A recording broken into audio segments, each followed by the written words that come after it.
तारीख के उन धुंधले सफ़हात में चब्बक की रेत ने सल्तनतों को दफन कर दिया था। एक ऐसी कौम उभरी जो कुव्वत और हुनर की मालिक थी, कौम समूद।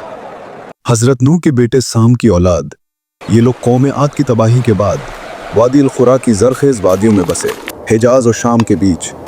उन्होंने पहाड़ों को तराश कर शानदार मकानात बनाए जो सख्त सहारा को ललकारते थे। ये मामूली बेदुईन नहीं थे, ये एक मुतमद्दन तरक्की याफ्ता मुआशरा थे, दौलत से मालामाल, तिजारत में मशगूल और मादी शौकत में मस्त। मगर उनके दिलों में बुत परस्ती ने जड़ें जमा ली। उन्होंने पत्थरों से अजीम बुत बनाए और एक वाहिद हकीकी खालिक की बजाय जाली माबूदों की इबादत शुरू कर दी।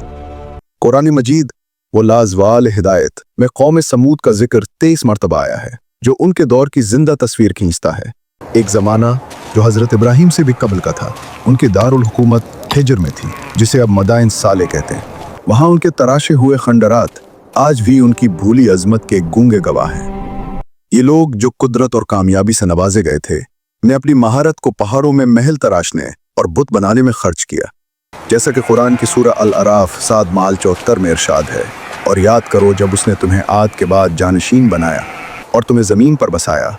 तुम उसके मैदानों में महल बनाते हो और पहाड़ों को तराश कर घर बनाते हो। तो अल्लाह की नेमतों को याद करो और ज़मीन पर फसाद फैलाते हुए शर न पैदा करो। मगर कामयाबी ने तकब्बुर को जन्म दिया और तकब्बुर ने इलाही निज़ाम के खिलाफ बगावत को। समूद जो कभी शरीफ नस्ल के वारिस थे, शिर्क में डूब गए। उन्होंने तमाम कुदरत वाले की इबादत छोड़कर बेजान पत्थरों को अपना लिया, ये समझते हुए कि ये बुत उनकी नजात का जरिया है। उनकी जिंदगी इन बुतों के इर्द गिर्द घूमने लगी। उन्होंने सन तराशों को भारी मजदूरी देकर और भी अजीम बुत बनवाए, जिससे उनके दिलों में मादी इश्क बढ़ा और रूहानियत से दूरी हो गई। जब उनकी बुत परस्ती हद से गुजर गई तो इलाही रहमत ने दखल दिया। अल्लाह ने अपनी हिकमत से उनके बीच से एक पाकीज़ा, दाना और मुस्तकीम ईमान वाले शख्स को चुना, हजरत सोलेह अलैहिस्सलाम।